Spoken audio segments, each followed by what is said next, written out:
Hey everyone, my name is Penny Zanker, and it's time to reset. This podcast goes beyond just navigating change. It's about new ways of thinking about how you can approach challenges, how you can shift your mindset when needed, create some space and grace for yourself so that you can rethink, recharge, and reprioritize when and where needed. Are you ready to unlock your full potential? Thank you for hitting play and sharing this next episode with me. It's time to reset. Hello, and welcome to Take Back Time.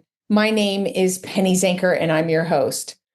And on this show, we're looking to find new ways to help you to achieve more with less stress and less effort. So I'm excited today to introduce, we're going to be talking about our limiting beliefs and how when we can let go of those, we can become limitless. So Rick Torrison is here. He's a friend, a fellow best-selling author, and just an amazing human being. He's a coach, a best-selling author, a consultant, a transformation and growth catalyst with over 25 years of experience in helping individuals, teams, and organizations to overcome obstacles, break through barriers, and grow through their lives and their businesses. From Fortune 50 companies to struggling entrepreneurs, he's been able to help clarify vision, define values, and create growth cultures that have increased personal and professional productivity. And there's so many more things. He's been mentored by some amazing transformational leaders like John Maxwell,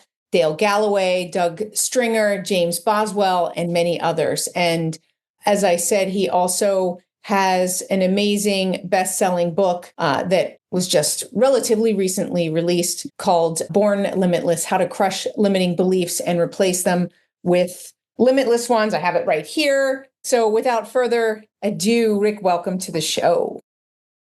Penny, man, I'm so excited. I've been waiting for this day. I'm so excited to be with you. I'm honored to be on your top 2% podcast in the world, and so, let's celebrate a little bit. Woo. That's amazing, man. And you are getting a message of value and hope and transformation out to so many people. And so I'm excited to be able to be a part of that. And I've learned so much from you. I've got your book. So I've already dug into that. I'm so excited about that. And I'm glad to be here. So thank you for having me. I was wondering, before we get started deep into this thing, can I ask you a question as we get started? And sure. I kind of like to flip the script a little bit. It's helpful for me to do that. Maybe it'll be helpful for some of your listeners. So okay. As you mentioned, I wrote a book called Born Limitless, my first book that made it to the USA Today bestseller list. And as you know, that journey is crazy. You just never know. But it was a lot of fun, and I'm so excited. And now I'm living in the aftermath of that, just learning.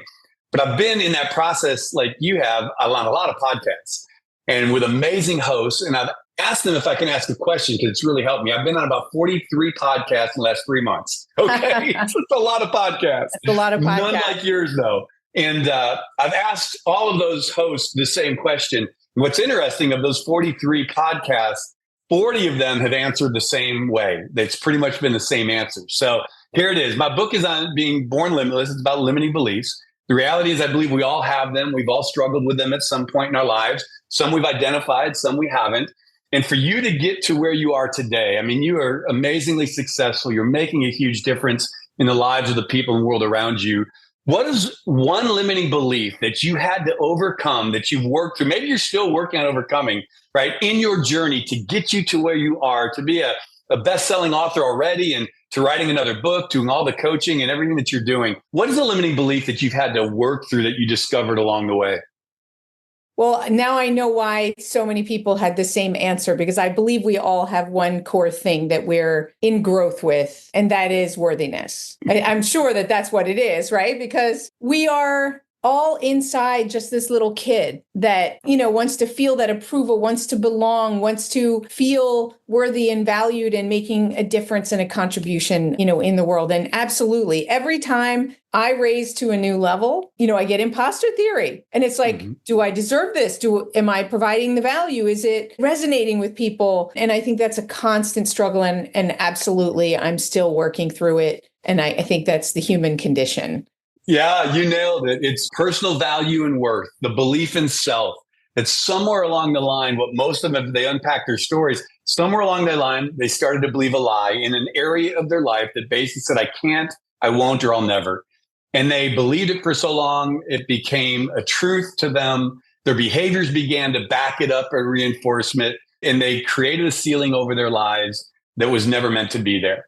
Right. But it's all stemmed at that place of worthiness, value, the way we see ourselves, our identity. And yeah, it's almost 100% of the people I've asked that question to, that's what they've said one way or another. So it doesn't surprise me. Well, let me ask you this question then. Okay. If you opened it up there, when was the first time that you felt like your first like known memory of that it was this that was holding you back? Man, if this was a half-day podcast, we could really get into this thing. No, it's a 20-minute podcast. So there's so many places, right? Here's the interesting thing about that question. It's a great one that you want to share. Yeah, it's a great question. Here's an interesting thought about that question is one of the challenges is to identify that is we have lived with limiting beliefs for so long, we've called them normal.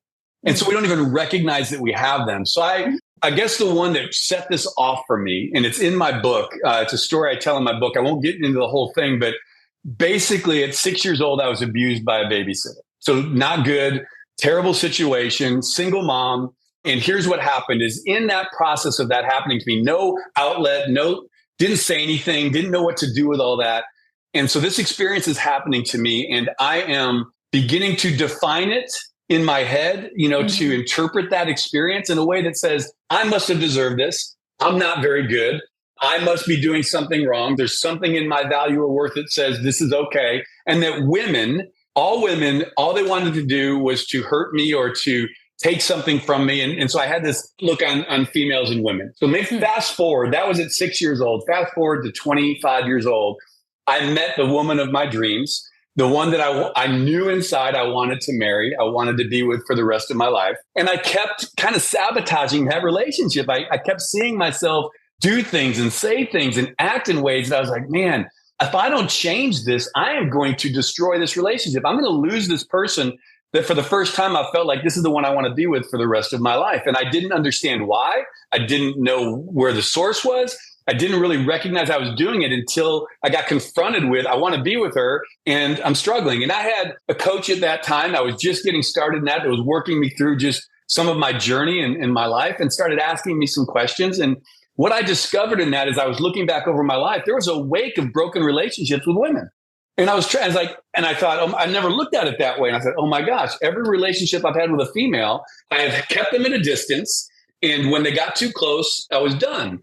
And he helped me trace that back to this experience. And the issue is I had interpreted it in such a way that defined my identity, my worth, and my value. So my behaviors began to live that way. And I began to play that out in everything that I did until this situation with this woman that I was like, I want to be with. And I had to realize I needed to, and this is stuff you talk about with the reset, the mindset and the reframing. I had to go back to that space. And I still had to deal with the pain of what happened. But really what I had to shift was how I defined it and interpreted it that defined my value and worth and defined all women. And so I started to reshape it. And when I reshaped it and reframed it and made different declarations, I'm not bad. I didn't deserve this. I'm a good person. All women aren't bad.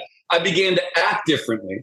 And I'll just summarize it this way. I've been married for 34 years to that same woman. And it wasn't the easiest journey at the beginning because the behaviors and everything had to shift. But man, I'm so glad that I discovered that situation, that limiting belief that was based in a lie. I was able to reshape it, reframe it, and begin to walk out new behaviors. So long answer, but that was really probably the most powerful one that set me on this journey.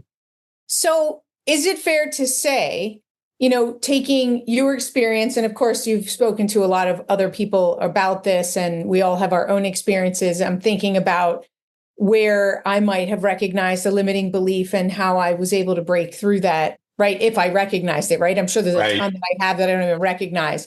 Do we want to say that it's recognizable by self-sabotaging behavior?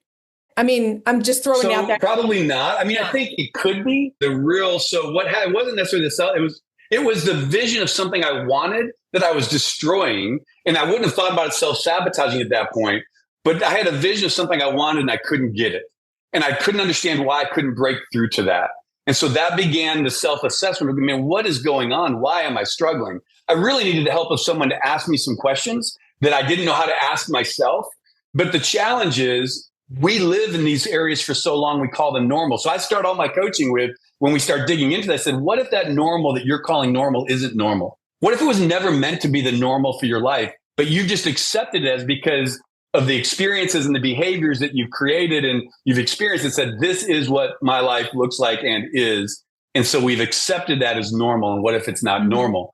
And so that's really the question. We have to be willing to self kind of assess and ask that question in areas. And then the other thing I tell people how we begin to find out that is not so much the self-sabotaging, we get to that, but it's really about listening to the words we speak.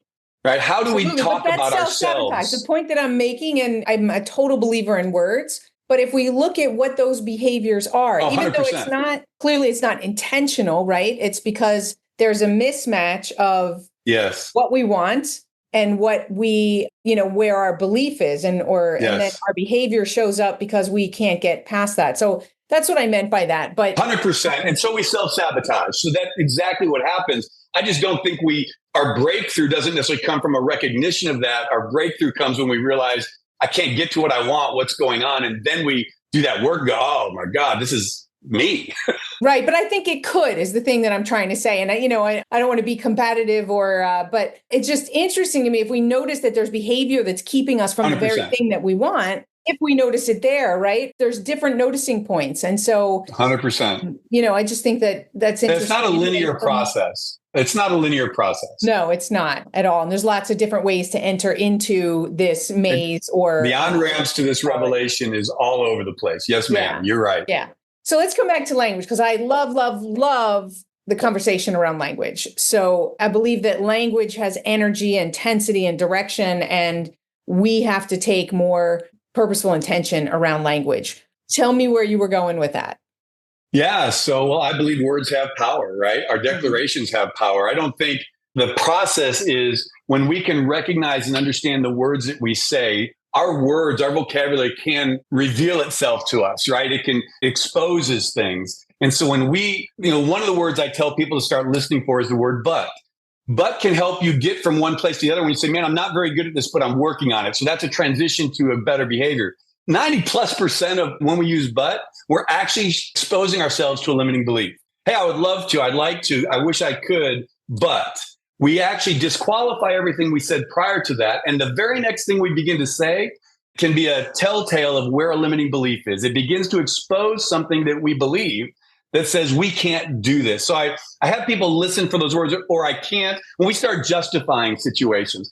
I can't, I've never really done that, or I've not ever been very good at that, or my family has never, and we begin to justify or qualify our lives before we ever go down that road. Any of those places, if we can identify those, they are good signs that behind there is a limiting belief somewhere. And we have to acknowledge that lie that we're believing. I can't, I'm not, or I'm never. Mm-hmm. That's really where we work. And then the book really talks about how do we identify the lie, that limiting belief, and replace it with a truth. I can't do this, right? I can. I'm not very good. I am, right? I will never, I will not, well, I will. And that declaration is, I think, the doorway, the entry place to the transformation and change and to see different results. It's not the answer. Just declarations don't change things on their own, but they are a huge step, and you can't get there without really flipping those declarations over your life. Let's talk a little bit about that, because there might be people who say, their declarations are like, I will earn $1 million. And that, like an affirmation type of thing, right? And they think, I can say that till the cows come home, but that's not going to make me a millionaire. And they feel like people have said to me, like when I talk about gratitude and I go through this exercise, and they're like, it feels fake. So what do you say to that person that says that doesn't work, or that's fake? That's just toxic positivity. What do you say to that? Yeah. Well, I would say I understand. I've been right where you are. I live in that place and don't even realize that I'm doing that. And so I think part of the process is the grace that we give to ourselves and to others, and the self-discovery of the things that we're saying about ourselves. So I typically don't start with, hey, let's just start making all these positive declarations. What I typically start with is, where are those limitations? Where are the beliefs we have that are holding us back? And from there, part of the holistic process is if that's not true, how I defined my life and women when I was 6 years old was a lie. All women weren't out to get me and to hurt me. That was a lie. But based on that, I believed that this was true. So I had these declarations I was making. That's a declaration. All women want to hurt me. So the shifting of that is not all women want to hurt me. One woman wanted to hurt me, but women are actually a support for me. They're strength for me. They're partners for me. They're, all of those things. So I don't go to the declarations right off the bat that aren't tied to a limitation. Because then it's that idea of manifestation, right? And I do believe in manifestation, but not typically the way most people talk about it or are fearful of it. But I do believe our words have energy and power behind them. And so I do a test with people, and I'll say, okay, do this for me. In my crowds and my speaking, I'll say, hey, I want you to say, I'm not very good. I will never accomplish anything.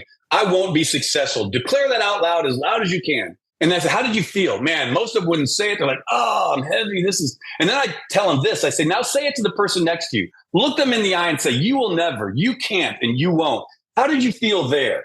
And then they're like, oh, I didn't even want to say that. And I'm not going to. I said, we may not have wanted to do it in this exercise, but we do this every day over ourselves and others and don't even realize it. Right. So they begin to feel the power of those words and the energy of what they're saying. And I said, so we walk through that. And then I say, now I want you to stand up and declare, I can, I will, I am. How was that energy? Where did you feel? How did your posture realign? Right. And then look at the person and reframe that. You can, you will, you are. Man, the whole energy in the room changed. I said, so that's just simple statements without really tying it to something in your life. Imagine tying that to a limiting belief that you have and flipping that. What would that energy do, that focus, the direction do in your life? Absolutely. I love that. And I love that you're helping people to experience it in a general way so that they know, they just feel it, right? Once you experience it, you feel it, you understand the impact that it's having on you. I do something similar but different, and it's really giving people the experience to feel it. I want to come back for a second. You said recognizing the declarations, right? All women are. I want to maybe just use some different language so that maybe it'll help people to reframe it just by using different language, that it's a generalization. Right? Is from my past. We may have a similar past in neurolinguistic programming. So it's about how language impacts, right? So the way that our brain processes is we delete, distort, and generalize. And that's how we create meaning. Based on this meaning, this is how we're going to delete, distort, and generalize things. And so these generalizations, in case they don't like that word declaration, is when we recognize them, then we can, absolutely see it's that they're really not recognizing anything that puts us in a box and it is isolated and put a ceiling over our lives. And that ceiling has now become the max that we can achieve in that area. Here's the other thing, Penny, that's true. We have limiting beliefs in some areas and we're killing it in others, right? And so we think, well, I don't have any limiting beliefs. Well, typically those places of limiting beliefs we don't pay attention to or we push to the side. But I believe we're holistic people. And so they end up bleeding together at some point. And so they show up even though we don't even realize it. But it's that process of recognizing where are we putting ceilings over our life and settling for something less that I believe we were born and created for. So how do we find our biggest limiter? Like people are sitting here now and I think they get it. You gave that great example of what you do in the audiences. And I think from that, they get it. What's the very next thing that they can do to make a difference to start getting past great question. That biggest limitation? It's personal for everybody on our journey. But the first thing I tell people is, in kind of the preset, is you've got to be willing to ask the question. So if you're willing to look at your normal and say, maybe it isn't, then you're well on your way. So once you're willing to self-examine, say, I think I have, then we can begin to move down the road. But really what I understand and what I've seen in my coaching is it typically comes when we're pursuing a destination, an objective, a goal, something that we've wanted to do that for some reason, whatever that reason is, we're unable to get there. We keep going around the mountain there instead of up. We keep running into obstacles or roadblocks. We're like, man, I've tried so hard at this and I've done this and I can't seem to break through here. And every time those areas, when they start recognizing it, or places, I'll tell you, what's a dream you've given up on? What is something you desired, you had passion for, you thought about, you wanted to do, but you just said, you went down that road and for whatever reason, you stopped, right? And you didn't continue. And so we will explore those places through asking them a series of questions and say, okay, what is the belief you have around that? Where does that belief come from? Right? What is that belief based on a lie or a truth? And if it's based on the truth, okay, this is a real situation. Then how would you adjust, or what do you need to do differently to overcome this truth, right? Or move in a different direction. But if it's not a truth, two what things do you can do? be true at the same time too, 100%. right? So I think that's where we also need to get clear. It's one of the things I talk about, like when I talk about my divorce and my ex-husband, two things were true, right? He was a mentor to me, but at the same time, he, was not the person I perceived him to be. And without going in any other details. No, absolutely. Both are true, right? And whatever one I decided to focus on was going to determine how I was going to show up, how I was going to treat my children, how I was going to treat him, and everything. So maybe that's was that Ziegler or Rohn that said what we give energy? True, yeah, right. Maybe that's a good question. I never thought about that before. But what else could also be true? Well, I think what else is a great question. And what else, right? We learned that. I think that comes from some of the NLP stuff. Is that it? And what else? And what else? And it drives people crazy, but it gets them to think deeper at a deeper level, right? Yes. And so I think that's a real important question to bring that focus and that clarity to whatever it is that we're talking about. Yeah, for me, what else is a perspective, right? It widens our awareness and our perspective of what our options are. And I believe that, it's only then when we know what our options are that we can really make a good conscious choice. Tremendous. Absolutely. And I think the what questions cause us to look forward. We spend too much time with our why questions. Why is good to get started, but it's a backward thinking. What causes us to begin to look at forward momentum, where we want to go, what we need to do. And so the very energy of a what question propels you in a direction, forward. So absolutely. Totally. Well, why is a little, unless you're talking about your core as to why you're doing something, it's attacking, right? Why did you do that? Why did you kick the dog, or whatever? Yes. Right. Why did you take the milk out and leave it out? Whatever. Absolutely. But it can feel more attacking. And I think we do that to ourselves too sometimes. We do. Right?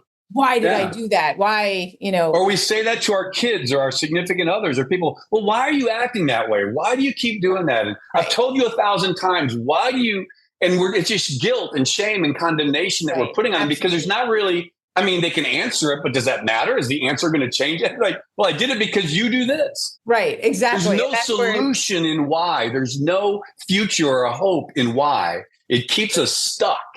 Agreed. I like that too. I talk about that. And that's why when there's a lot of discussion around using the why, and I think I agree with you, what is more powerful and forward moving. I love how you describe that. Well, we could just chat on and on, but we are out of our time together for today. What's one thing that I didn't ask you that you really want to get across to everybody? I guess, what I would say to people that are listening that I'd want them to know in this process for me and kind of how I go about things is I believe this with everything that I am from the perspective that I sit in my background. I believe that everyone was born limitless. And I believe then life happens. And as life happens, we begin to redefine, reset, and we put limitations over our lives. So I believe that in our createdness, we were born limitless. We were created for more. And in that, I don't mean stuff and things. I mean influence and impact, a future and a hope. And I want people to understand no matter where you are, no matter what you're sitting in, no matter your past and the challenges and the trauma and the brokenness, it's all part of your story, but your past was never meant to define your future. It was meant to inform it and refine it, but not define it. And so when we let our past define our future, we limit our possibilities because the lens by which we see our future is marred by our past. And so this idea of this reset mindset that you talk about, this whole thing is cleaning those lenses and saying, hey, take a time out, take a breath, refocus, relook at this, sit back and understand in perspective, right? And then when we can do that, everything changes. So I just want people to know, listen, wherever you are, there's still more. You were created for more. There's greater impact and influence you're able to have. And so challenge your normal, right? And find someone to walk with you in that process to help you ask you those questions to move you forward in that. So that would be, just the encouragement I would share with people as they're walking through this, and give yourself some grace. Yeah. I love that word, grace. So where can people find out more about you and get a hold of your book and more? Yeah, absolutely. Thank you for that opportunity. So the book is on all the platforms. You can go to Amazon, anywhere, go to Born Limitless. You can get a copy of the book. And And I'd love that. Thank you for that. If you want to just get into my world, kind of see what I'm doing and talking about, probably Instagram's a great place to do that, at Rick Torrison. And if you direct message me through Instagram and you share a limiting belief, something you've been struggling with, I'll send you a framework that I give people that they can walk themselves through, just to begin to challenge that, ask some questions around that belief to see if maybe it's something that you need to, that's limiting you, that's put a ceiling in your lives. And so I'd love to give you that gift if you message me through Instagram. But really, go to my website. You want to learn or engage or find out what I do, go to my website, which is ricktorrison.com. It's under construction. As you know, Penny, we're constantly evolving. Like, man, since the book came out, I have to refocus and reset some things. But there's still a landing page there. Go to that and message me there. You can learn how to connect with me in the things that we're doing. I'd love to serve you in any way I can, and help you continue to walk into that limitless life I believe we're all born and created for. Awesome. Thank you so much. Penny, thank you. Appreciate you. And best of luck with everything with the book. I can't wait to see you on that next bestseller list. Oh, thank you. I appreciate it. And thank you all for being here. And I know that you took a lot away from this, because I just got some new connections thinking, and I'm really thinking about what's limiting me right now. No matter where we are, no matter what stage we're in, if we're limitless, that means there's something right now that's holding us back. And so just to create some heightened awareness as to what that is for you, write it down. Take some time to think about it. Take that reset moment that that I talk about, and just sit with it and identify for yourself what is that limiting belief right now what's possible if you found a new normal. So go ahead and check out Rick's resources and everything. What a great opportunity to send him a note over Instagram. So that's it for today. My name is Penny Zenker, and this is Take Back Time. We'll see you on the next episode. Hey, thank you for spending this time with me. It really means a lot. If you're feeling a little off, distracted, overwhelmed, stuck, or just out of sync, remember that's your signal to reset. And that's all it takes, just recognizing one reset moment at a time. So stay tuned for more tips, tools, tricks, stories, strategies, all here on Time to Reset. We'll see you in the next episode.